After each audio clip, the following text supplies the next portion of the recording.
I had a great time last weekend at a reunion where I saw people I'd spent hours and weeks and months with 50 years ago. I'll tell you more about the details and share with you memories and the outlook of some of my colleagues and classmates from the MICO 50 years ago.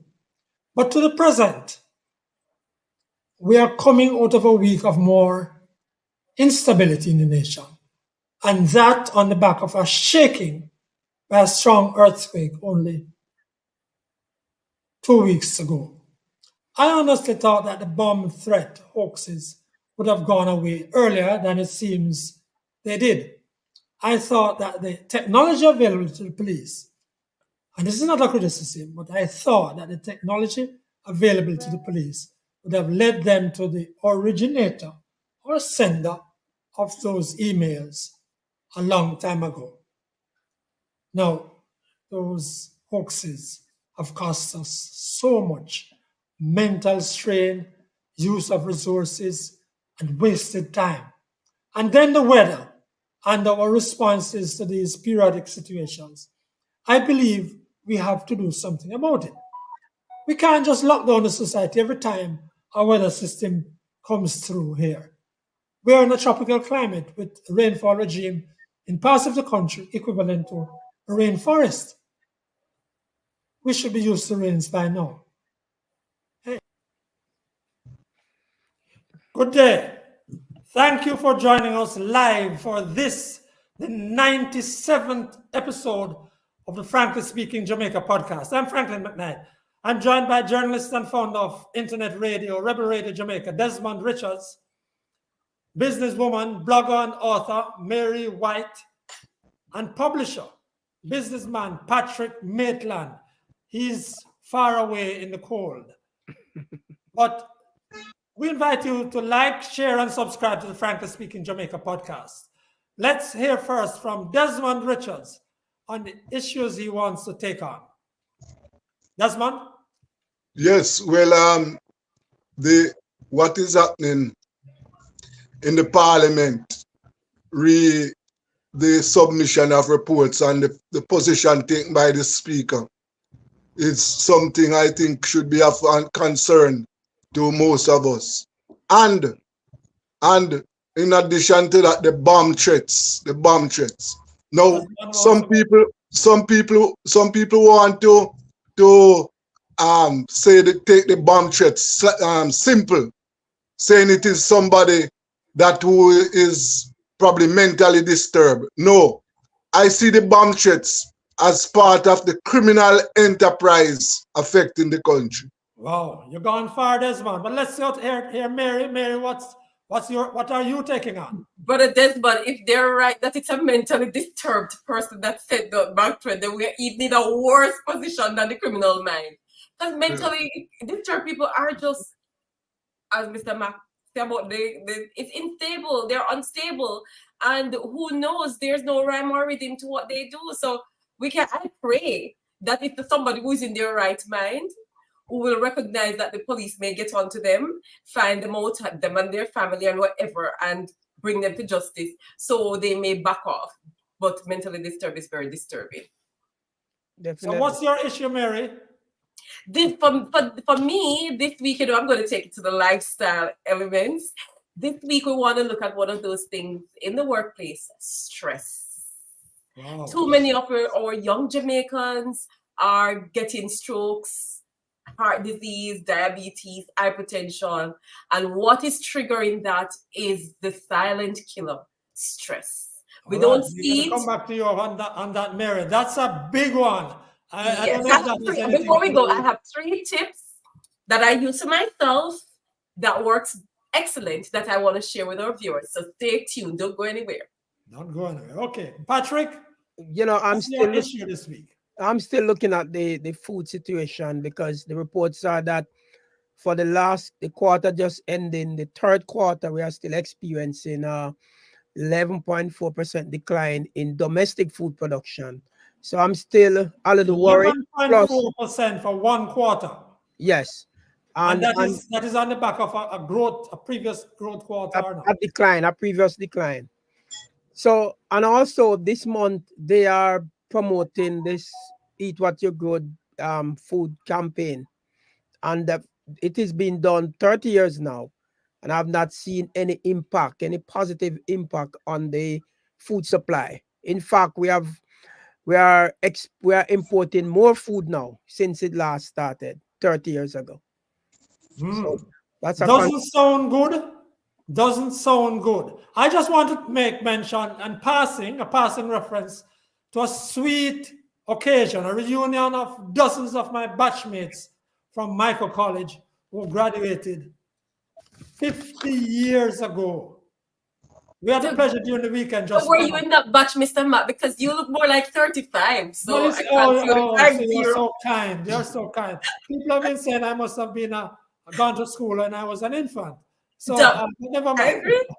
Professor Errol Miller, he of well-known educator, graced the reunion with his presence, as did the current president of the principal of the Michael, Osborne Pinnock, Dr. Pinnock, telling us what was happening now. But I'm not going to spend much time on that. Later on, I promise people that the podcast will show you what some people believe, some of those graduates, very graduates, believe and think. But I want to go now to Desmond on the matter of, you can take it for now, Desmond, the speaker and the bomb threats, separate issues. Yes, we have seen where the speaker has made some changes as to how reports from the Auditor General and from the Integrity Commission should be handled. Previously, these reports were tabled to the House as soon as they are sent to the Parliament. Now the Speaker has ruled that they must go to a committee. Now, constitutionally, it is not so. The reports from the Auditor General must be tabled to the Parliament, not to any committee. Because that's what the Constitution requires, that it goes to the Parliament. Yes, to the Parliament.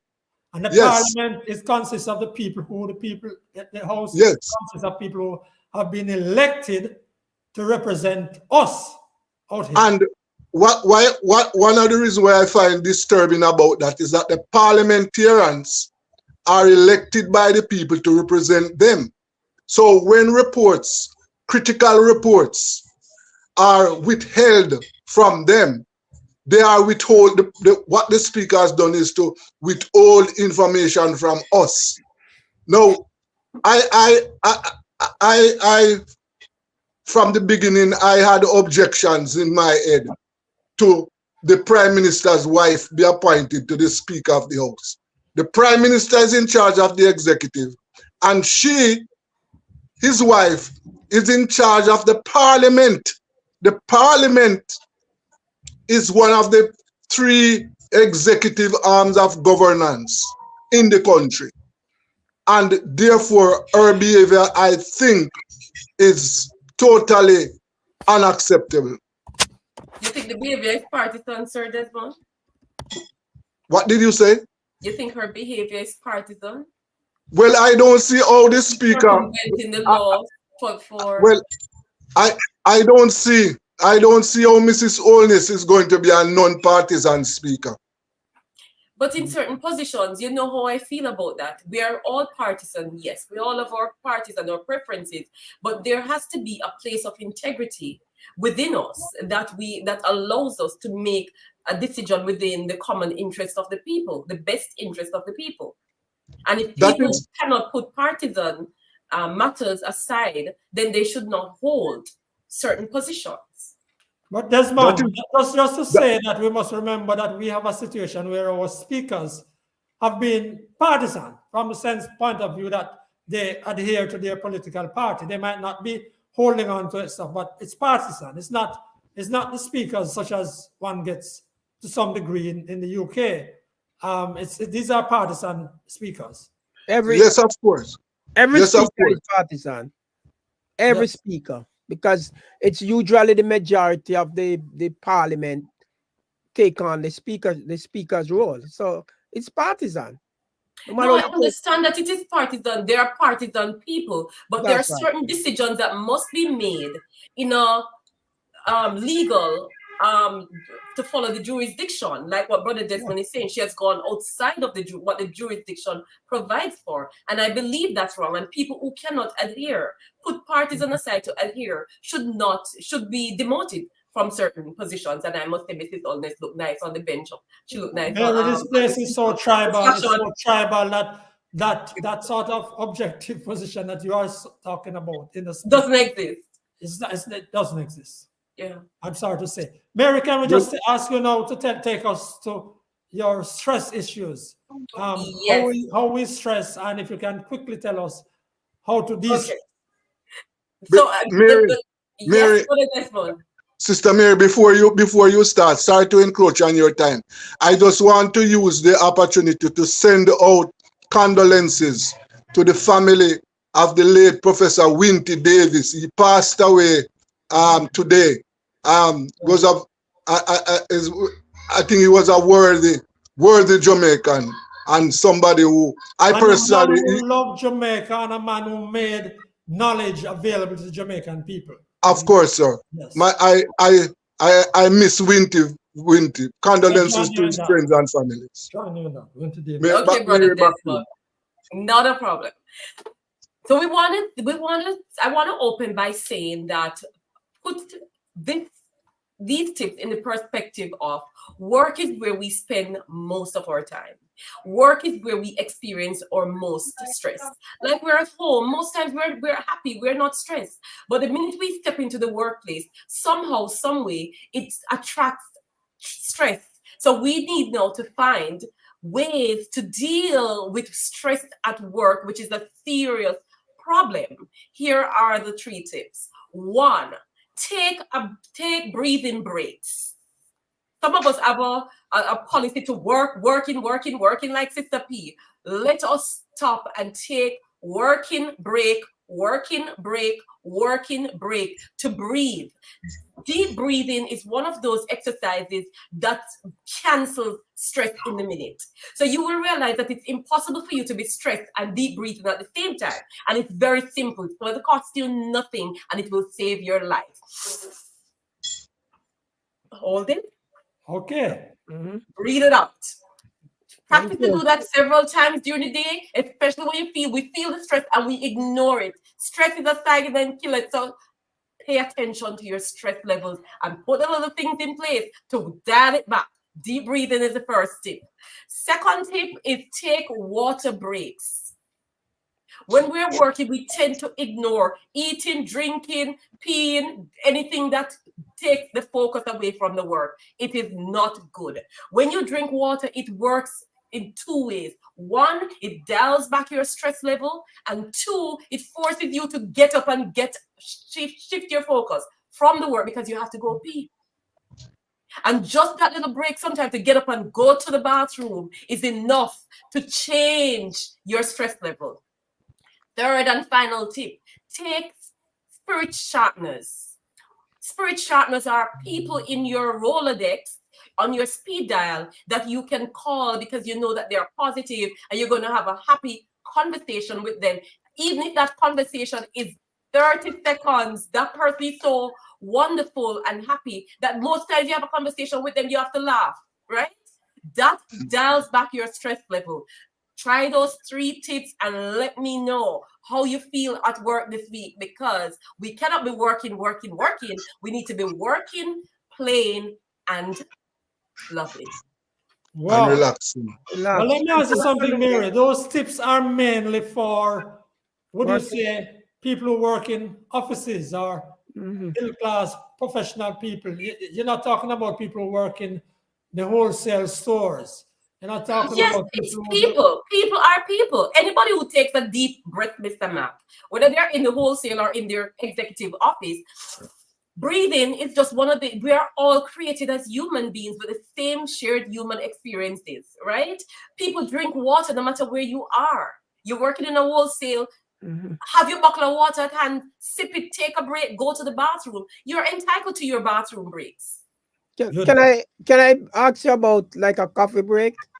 Yes, that's even better. So if you get up, go make a cup of tea, you have a conversation with somebody at the coffee stand, you're breaking the focus from work for a minute and You putting your can't mind break in a from the man different thing. wholesale. You're supposed to be standing up at the counter And having a selling break. food. Well, what you're gonna do is to pee. You want to pee, you're gonna pee at the counter, or you're gonna tell them that you need to go to the bathroom. I'm Break, not saying lunchtime, drink water that lunchtime. every 5 seconds you're going to the bathroom, because that's also bad. But you need to be going to the bathroom at least every 2 to 3 hours, which is sufficient time to take a break, shift your focus, and dial back your stress level. Okay. That's Patrick, so good. Yeah. So let's talk you now on food. It's not the same thing, but food. right. Well, Um, I found out that Jamaica is supposed to be celebrating this month. right. Eat Jamaican, Jamaica Day. The Eat and then Jamaica Day. Jamaica Day is, I think, Saturday coming. Right. They when they started it 30 years ago, we usually import 20 years, you said? 30. Is it 30? 2003, 20 years ago. 20 years ago. We used Yeah. to import $487 million worth of food. Right. Today we are importing 1.2 billion. That's nearly 3 times. That's right. And at the same time, our export was like 150 million. Our export is just hovering over 200 million, 240, 250. So I remember Norman Grant was the guy who pushed that project, and he got the Governor General to declare the day, Eat Jamaica Day, eat what you grow what you eat. But there was no substance to it. And I said it from that time because I've been tracking it. There has been no substance to it. So the issues that are affecting production were never addressed. You know, the things like, a matter of But you fact, buy the idea of Eat Jamaica Day, uh, just increasing the consumption of Jamaican products. You buy that yes, idea? that's a great idea. But you It's a see, brilliant idea. yeah, but what is happening? Nothing is not being done to really foster or to support the farmers to produce more. Nothing is being done. One, during that long period, the government has reduced its support to farmers. So the little subsidies that were there on fertilizer and feeds and things like that, they are removed. A matter of fact, I think it was in 2013-14, they under the PNP regime, not trying to be political, Desmond, they removed most of the incentives to farmers, including the inclusion of what they call a business tax, right? So farmers really not getting any benefits. The incentive program that they have in place were really helping the little guys at the bottom. And most time is the political people get those incentive, the 2 bag of fertilizer, the bag of feed, right? Mainly those little guys, and every so often you have to keep replenishing them. So if you track it, it's the same man get that little incentive over the last 10, 15 years. It So makes what you are saying is that the concept or the idea or the policy is not working. We are importing more foods that's right. and we're not really necessarily exporting much more. We are exporting more Yes. than Right. 20 And years ago. It's not I working. would just like to support Patrick's point because he made a point there that really substantiated the point I raised when we were having this off the record discussion, that the import bill has almost quadrupled. Yep. No, that bears out the point that I'm making. That the state, the Jamaican state, over the last 50, 60 years, they have done nothing, very little to support agriculture. The fact last week or week before last, you made the point about the lack of investment. Yep. The government, I see the government now pushing something called backyard gardening. No, that will help individuals to provide some food for themselves. But that cannot drive Jamaica's agriculture. Right. And Not at the right level, now, Brother Desmond and Norman, I'm thinking at the Jamaica Day, it's not an initiative for. I have my own backyard garden. Let me say, it's beautiful. It de-stresses the mind. It's a wonderful thing to do. To plant my own peppers and tomatoes and carrots. But I'm thinking if we're going at a Jamaica Day to increase consumption of local foods, we need big investors. Farming is big business, and until we can attract those big investors to set up proper farming infrastructure, and it cannot be, we can't say we're in a market economy, but at the same time, we're talking about the government putting, supporting in a way like they're going to set up farms. No, it's individuals who need to see the value in farming. Mary, and then we're going to move to Patrick. Hold on, Mary. Let me tell you something that you need to know. That we in Jamaica and in the Caribbean, we are a major marketplace for subsidized American farmers. Thank you. That's true. Yes. Right? Beautiful. And let me just correct Mary with something. Patrick, I just wanted to finish by coming to the issue that all of you seem to agree with, and I agree with. Why are we not getting the big investments, Patrick? Yes, we need big investment from investors. A number of reasons. One, there are a lot of impediments holding back agriculture. One is the pre-lasting as much as we might see like that. It is also an impediment. Two, the infrastructure as it relates to irrigation and all of that, because a lot of the problem that we have with production go right back to irrigation, right? That's two. Three, they're just not enough incentives, because when we start to have this incentive again. Yes. When you look to, and I'm not talking about farmers trying to ask government to bail out or whatever. Just like the BPO sector, it only start to grow when the government decide to, all right, we're gonna relax certain taxation, we're gonna do certain things, right? And drive the support mechanism to support it. That's the only time it start to take off. All so right. It's things like that we need. And I support that, I support government putting an incentive strategy or structure in place to make certain things like the tourism thing. They put all of the tourism, BPO structure to make it attractive. So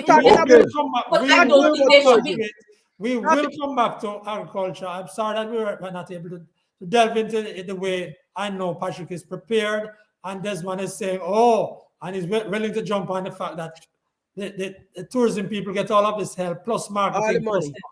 But they're right, Mr. Max. Some of that incentive needs to be spread over to agriculture, seeing that feeding yourself is food security is an important issue. All right. So I want to touch very briefly, and by chatting to you guys, I know that you disagree with me a lot, but I want to touch very briefly on this matter of how we deal with severe weather events in Jamaica. And how, for example, last week's rains, which were serious rains with rainfall in several parts of the country, the eastern parishes mainly, St. Thomas, Kingston and St. Andrew, and a little bit of St. Catherine, were Portland seriously affected. Portland, not so much really in terms of a weather event. We got some rain. Now, much of the rest of the country, not much happened. It rained. It rained, but hey guys, we are in a tropical place.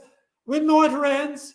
We are supposed to by now be able to function even when it rains.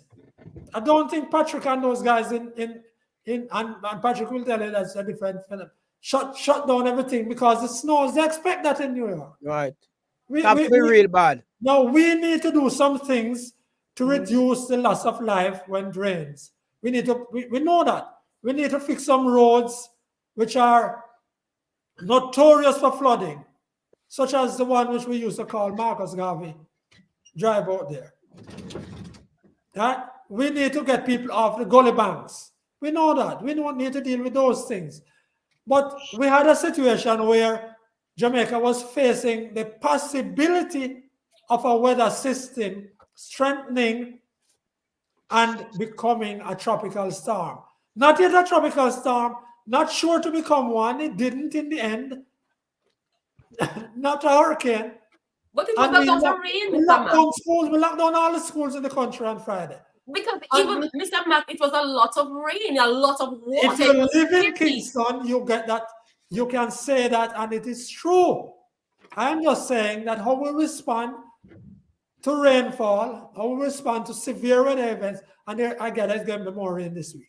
How we respond is significant. I know so many business people out on the North Coast in Trelawney and in St. Anna, not necessarily only in tourism, who said that up to 20% of the staff didn't turn up because they felt it was going to rain. Well, that's a Jamaican culture that I don't think the No, but we have to political get past party it. My can argument help. is that the media in particular must help us also get past it. Yes, I I we agree. don't have a lot of time, so I want to come to bomb threats. Bomb threats. Desmond, quickly. No, as I indicated earlier on that, there are some opinions that the bomb threats are carried out by people or person of unsound mind. No, I see it as part of the criminal enterprise in Jamaica. But No, there's no I one think reach over there and they don't have arrested anybody.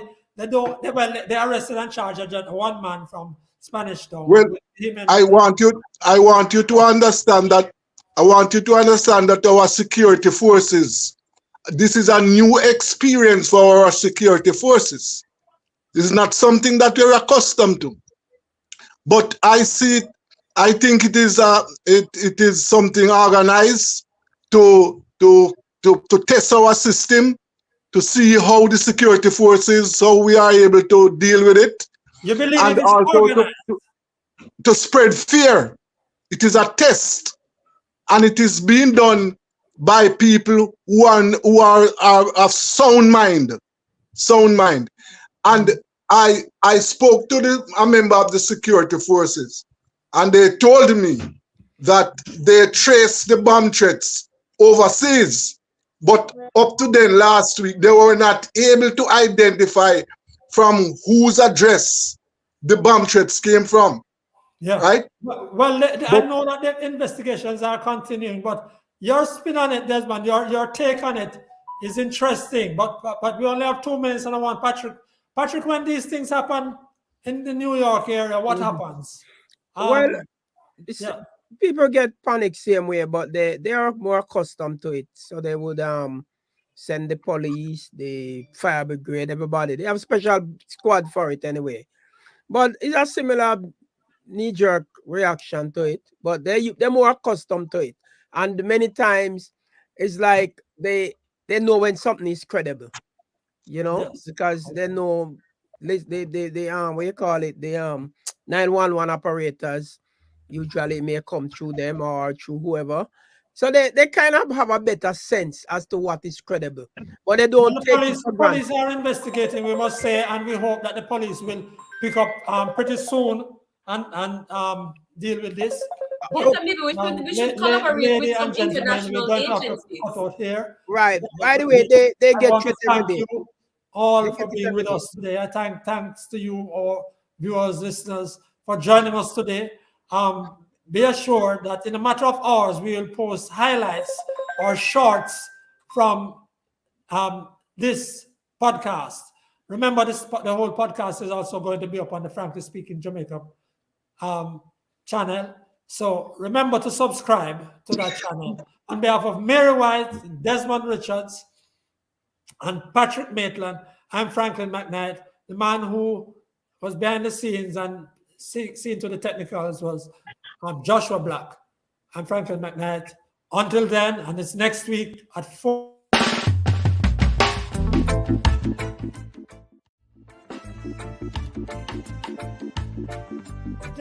I had a great time last weekend at a reunion where I saw people I'd spent hours and weeks and months with 50 years ago. I'll tell you more about the details and share with you memories and the outlook of some of my colleagues and classmates from the MICO 50 years ago. But to the present, we are coming out of a week of more instability in the nation, and that on the back of a shaking by a strong earthquake only 2 weeks ago. I honestly thought that the bomb threat hoaxes would have gone away earlier than it seems they did. I thought that the technology available to the police, and this is not a criticism, but I thought that the technology available to the police would have led them to the originator or sender of those emails a long time ago. Now, those